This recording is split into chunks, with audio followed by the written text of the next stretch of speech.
तो धर्मेंद्र प्रधान जो पहले शिक्षा मंत्री थे, उनके इस्तीफे के बाद छात्रों का आंदोलन वहां जंतर मंतर पर खत्म हो गया है। अब सरकार की जो अगली परीक्षा है वो संसद में होगी।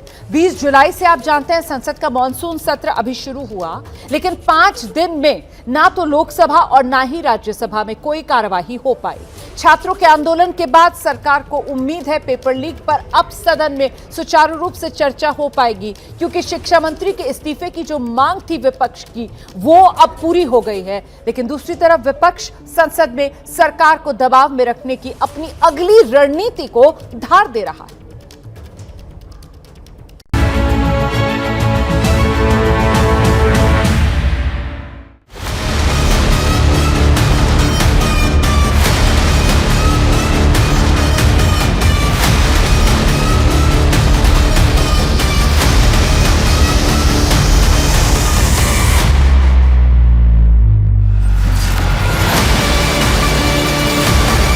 शनिवार को धर्मेंद्र प्रधान के इस्तीफे के बाद प्रहलाद जोशी को देर शाम ही शिक्षा मंत्रालय की अतिरिक्त जिम्मेदारी दे दी गई।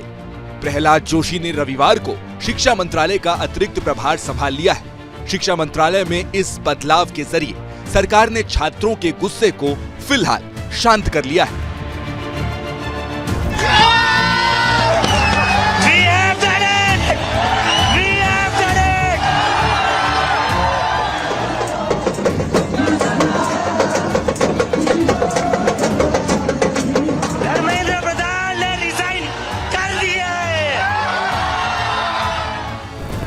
लेकिन अब नजर सोमवार को देश की सर्वोच्च पंचायत संसद पर होगी। सड़क के इस दबाव को विपक्ष सदन में सत्ता पक्ष के ऊपर बनाने की कोशिश करेगा।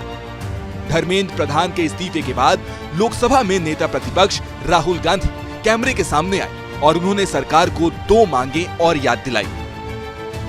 स्टूडेंट्स की 2 और मांगे थी, उनको नहीं भूलना है। पहली मांग, जिन लोगों ने स्टूडेंट्स पर आक्रमण किया, मारा, इम्प्लीमेंटर्स एंड ऑर्गेनाइजर्स दोनों पर कार्रवाई होनी चाहिए।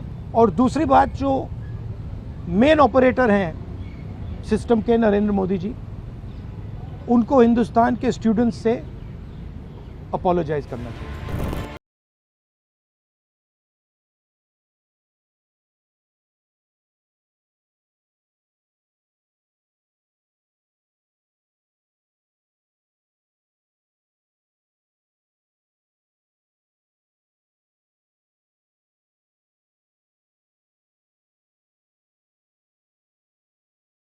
माफी मांगी। इन दोनों मांग के जरिए राहुल गांधी पीएम मोदी और गृह मंत्री अमित शाह की भूमिकाओं को कटघरे में खड़ा कर रहे हैं। राहुल गांधी और कांग्रेस के तेवर सदन में उठने वाले सियासी तूफान का आंकलन करने के लिए काफी है। इतना ही नहीं, राहुल ने तो शिक्षा व्यवस्था के बुरे हाल के लिए आरएसएस को भी लपेटे में ले लिया। बहुत बड़ा मुद्दा है आरएसएस का जो कैप्चर है हिंदुस्तान के सिस्टम पर, एजुकेशन सिस्टम पर। अगर मोदी जी की गलती है तो उतनी ही गलती आरएसएस की है। दीमक का काम आरएसएस ने किया है, हमारे एजुकेशन सिस्टम को अंदर से खोखला कर दिया है। जो नॉलेज होती है उस पर इन्होंने आक्रमण किया है। सूत्रों के मुताबिक कांग्रेस की अगुवाई में विपक्ष छात्रों पर पुलिस कार्रवाई को लेकर संसद में सरकार को घेरेगा। साथ ही विपक्ष प्रधानमंत्री नरेंद्र मोदी से सार्वजनिक माफी की मांग भी करेगा। उस मुद्दे को संसद के दोनों सदनों में उठाने की रणनीति विपक्ष की तरफ से तैयार की जा रही है। हालांकि सरकार का दावा है कि छात्रों की मांग मान ली गई है, इसीलिए विपक्ष की मांगों का कोई मतलब नहीं, लेकिन विपक्ष अड़ा हुआ है। विपक्षी दलों ने ये भूमिका लिया है कि भाई जब तक धर्मेंद्र प्रधान का इस्तीफा नहीं होता है तब तक चर्चा होगी नहीं। तो अभी धर्मेंद्र प्रधान जी का इस्तीफा हो चुका है, स्टूडेंट की सारी मांगे सरकार ने स्वीकार ली है। तो मुझे लगता है कि अभी सत्र का कामकाज चलने में कोई दिक्कत नहीं है। नहीं, माफी मांगने का क्या विषय है इसमें? माफी प्रधानमंत्री जी ने निर्णय ले लिया, माफी का क्या मतलब है उसमें? ये संघर्ष का अंत नहीं है, ये संघर्ष की शुरुआत है। जवाबदेही तय करनी होगी, माफी मांगनी होगी और फिर इस शिक्षा प्रणाली को, जिसको आपने पूरी तरह से तबाह कर दिया, इसको कैसे दुरुस्त करें, इसको कैसे ठीक करें, इसकी चर्चा उसके बाद पार्लियामेंट में जरूर होगी। लेकिन ये मांगे इस देश के नौजवान की आपको माननी पड़ेंगी।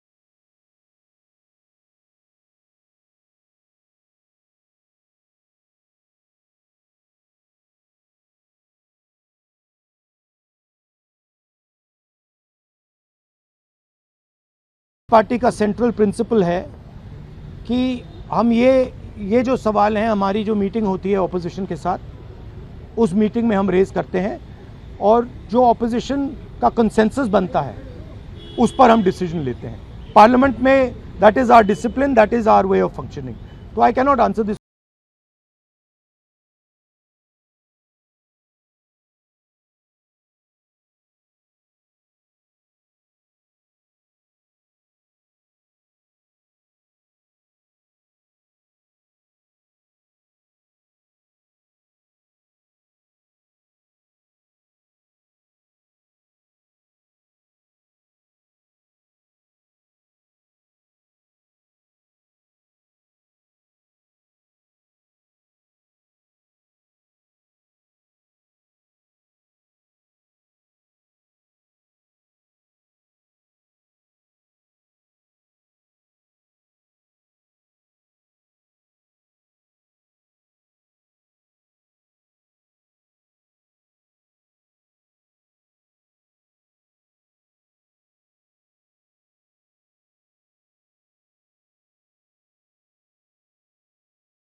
कांग्रेस और बीजेपी की तरफ से र्यूमर फैलाया जा रहा है, उनकी पेड ट्रोल्स जो है सोशल मीडिया पे लिखते जा रहे हैं कि जी पंजाब में पेपर लीक हो गया, पंजाब में पेपर लीक हो गया। मैं कांग्रेस बीजेपी को कहना चाहता हूँ, झूठ फैलाना बंद करो।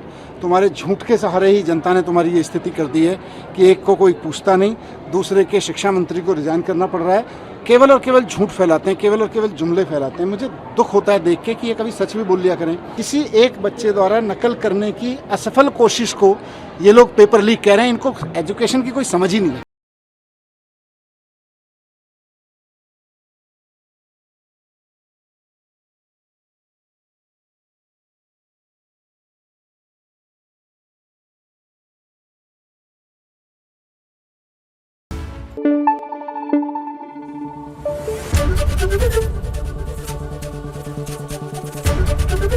एबीपी न्यूज आपको रखे आगे।